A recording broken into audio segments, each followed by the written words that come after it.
Hello, my name's Selena. Welcome back to my channel. Today I'm going to be reviewing two books. The first one is A Wizard's Guide to Defensive Baking by T. Kingfisher, and the second is The Haunting of Hill House by Shirley Jackson. As always, I'm not going to be spoiling these books, and I think I'm even giving a little bit less information than I usually do for these books, both of these books, but I will just caution you if you're someone who likes to know not very much or nothing at all going into your books, these reviews probably aren't going to be for you, and I'm going to recommend that you watch these after you read the books or just skip them altogether. So I'm going to first start with A Wizard's Guide to Defensive Baking. This is a self-published fantasy book that really falls in between the middle grade and YA genre or age ranges. I believe that the reason why this was self-published is because publishing didn't fully know where to fit it. They either wanted the author to like age Mona up or down or change the tone, make it darker or lighter.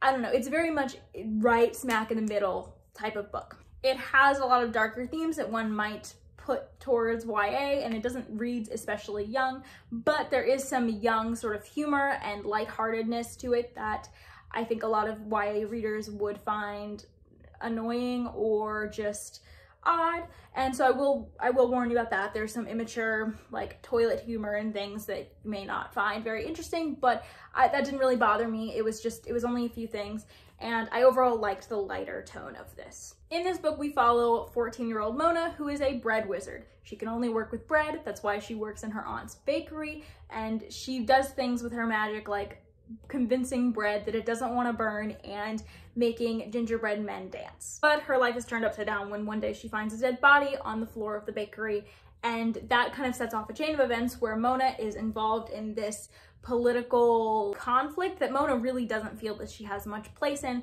but she's kind of forced to step up and use her magic to help. This was a really sweet story. I think that Mona, one thing I loved about her was she felt very 14 in a very realistic way. Her emotional state was a really big part of this book, and it was really interesting to see a main character who actually, you do see the consequences and the traumas of having to step up and be in dangerous situations as a 14-year-old and try and step up and be a hero. There was a lot of themes and conversation around what is it to really be a hero and what does it do to your psyche, especially when you're a teenager and you're still growing and developing. What kind of trauma does that cause? It was really interesting to see how that trauma affected Mona, and it made her a really sympathetic character in my opinion. And because we had this soul emotional part of this book, it was even more emotional when Mona had to, you know, give up her piece to make a stand and help. The plot switches around a lot. It's hard to tell where it's going at any given time. Like, at first it seems like this is where we're going, but then there's actually more to this, and then it just switches a lot. And I think that is mainly because a lot of the plot is outside of Mona's control. This is a very plot-driven book in my opinion, because a lot of the plot is truly out of Mona's control and a lot of things are happening to her. And I think that can sometimes feel like the plot is a bit disjointed in that, because we don't have so much character agency in what is happening to her, at least at first. I think towards the end we see a lot more character agency from Mona, and that's when the plot starts to sort of feel like it is kind of coalesced together more. But I do think that the biggest weakness of this book was pacing. I did struggle with the pacing of this book, and there were times, even in the middle of action, where I was like, this needs to hurry up it a little bit. Like, this is going on a bit too long for me, and I wish we could get to the next thing. That's kind of what I was feeling at a couple points in this book, and that's probably why I didn't make it to the full 5 stars. That's why I only enjoyed it 4.5 stars worth, because it wasn't pulling me along because of the pacing that wasn't working for me. My favorite thing about this book was the magic, hands down. I thought it was so cool. Each wizard in this book, in this world, really has talent with one thing and one thing only. So Mona's talent is working with bread, or like bread-based products. There's another wizard who can only work with water. There's another wizard who can only work with bones, primarily horse bones. And so it seems like a lot of these wizard talents are very limited, but I loved the way that the biggest way the magic was used was subverting that expectation of how it limits you, of making the magic work for you even in situations where it doesn't seem like it would.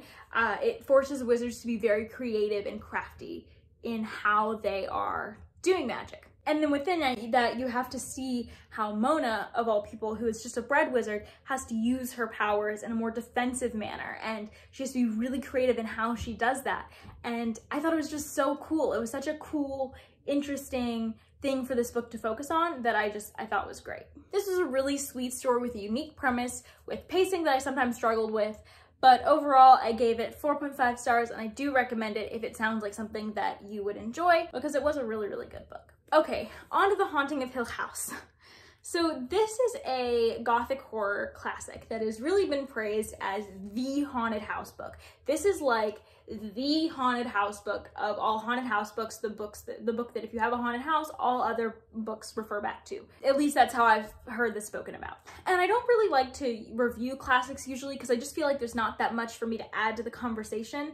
But for this one, I definitely feel like a review was more necessary because a lot of times with this book, there seems to be a disconnect of what people expect and what they end up getting. So first of all, this is very like literary horror in my opinion. It's very slow. There's not a lot of like scary things. The point of this is not the thrills and the horror of the horror. It's horror for character work and psychological development and really figuring out the inner workings of your characters' minds and seeing kind of how messed up they are.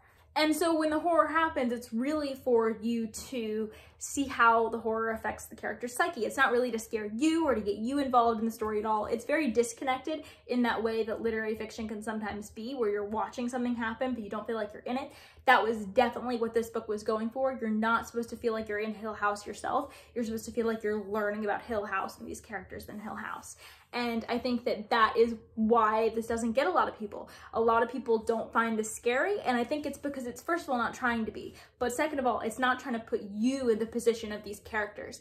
And so your experience of reading this is not really what this book is worried about. It's also not a particularly atmospheric book, which is very different for gothic horror. A lot of people love the gothic atmosphere of gothic horror, and they look for that in their books. And I've got to say, if you're looking for that, I don't think you're going to find it in this book, because I just don't think that's what this book's purpose is. It's not trying to make you immersed in the book. It's trying to tell its story and let you see it. But we can talk about what this is. What this really is an exploration of a character. We follow a woman named Eleanor who has really had a pretty bad life up to this point. Nothing has really ever happened to her. She's been caring for a sick mother. She doesn't really get along with her family. She's really had a very secluded life. And she wants some excitement once her mother dies, and she's kind of left with no other purpose in life. And she joins this study that a doctor who's studying the hauntings of paranormal sites, he asked a couple of people to apply to come to live at Hill House with him, and he'll see what they experience. And he accepts Eleanor's application, so Eleanor goes to Hill House to stay for a bit. And she's basically there with this collective, like small group of very different individuals who have very different psyches than her. And it's about what the house does to them, how they interact with each other, how they interact with the house, how they interact with themselves, a lot of how they interact with themselves. And you're really just seeing, you're really getting a deep look of Eleanor's psyche and what's going on there and how the house is affecting it. That's pretty much what I would say if I were going to describe the plot of this. This is a very character-focused plot, but not so much so that you feel like everything is happening to you. You just get a really good look at Eleanor. If you like messed up characters, I think you could like this, because Eleanor is very messed up in a subtle way. She's had a very hard life, and it's really, you can really see how it shaped her and how the house sort of pulls at people's traumas and past and really like makes the experience more individually horrible for them. And so if you like that sort of thing, you might like this. But I warn you, again, it's not doing it in a similar way than most psychological thrillers that you'll be used to, because it's not really trying to thrill you at all. Plot is kind of slow. It takes a while for anything to get going, and even when it does, it's not meant to thrill you. And I think that's why a lot of people find this book quite disappointing, because the plot is more about the character work. It's about more how the experience of horror affects the characters, not how it affects you. The setting of Hill House is almost a character within itself. And I will say, actually, I think it is a character within itself. It's more important than some of the other, like, actual person characters that we meet. I think that the history of this house is very poorly described, I would say. Like, I don't think we get enough of it, and so that's one of the weakest moments of this book. You're like, how did this house get like this and why? I don't know if the story makes that much sense. It didn't make that much sense to me, and I don't think we got enough of that. But the house itself, as it is today, works really well. It's a really interesting kind of character to see and see how it interacts with everyone. The Hill House is really not supposed to be just a setting. It's supposed to be it's a character on itself. It's an agent of the plot. It's an agent on the characters. It's working on them. It's not just an atmosphere, and that's why I feel like it doesn't feel very atmospheric. It's not really trying to draw you in. It's just trying to live its life almost and just be itself, and itself likes to prey on humans. I don't know.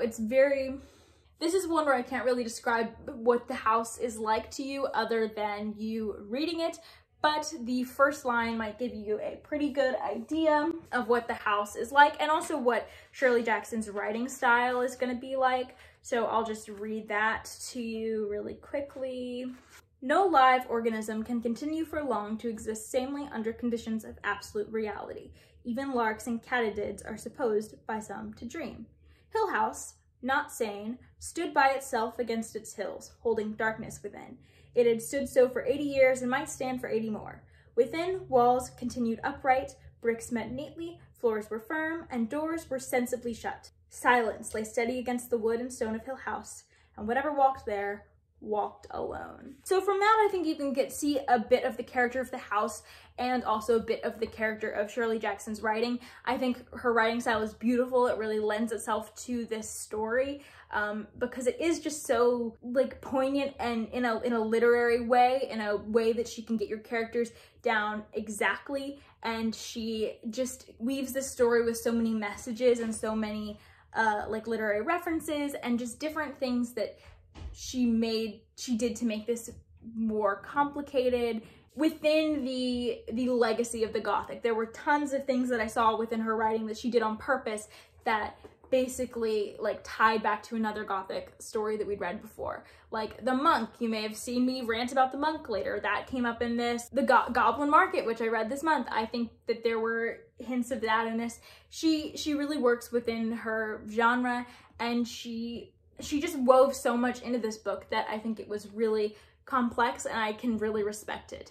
That doesn't make it fun to read. Even though her writing style has really poignant, beautiful moments, that didn't make, for me, the plot any more interesting to read or the characters any more fun to be in the head of. I usually need a bit more immersion to really feel like I'm gonna love a book, because I didn't really love this book. I give it 3 stars. But yeah, if you like the first paragraph, you might like Shirley Jackson's writing style, and if you like what I'm telling you, then you may like The Haunting of Hill House. I definitely recommend you try it. I gave it 3 stars. I thought it was fine. I didn't love it, but I still think that it's a worthwhile read, and I would recommend it to a certain audience. A lot of people know Hill House from the TV show, which is supposed to be super, super scary, or the fact that people like Stephen King are scared of the book, or say it's one of the scariest things they've ever read. A lot of people associate this book with that and think it's going to be super scary. No, it's not really focused on scaring you more than it is just focused on telling the story that scares its characters. That was my review for A Wizard's Guide to Defensive Baking and The Haunting of Hill House. Thank you for watching this video, and I will see you next time. Bye.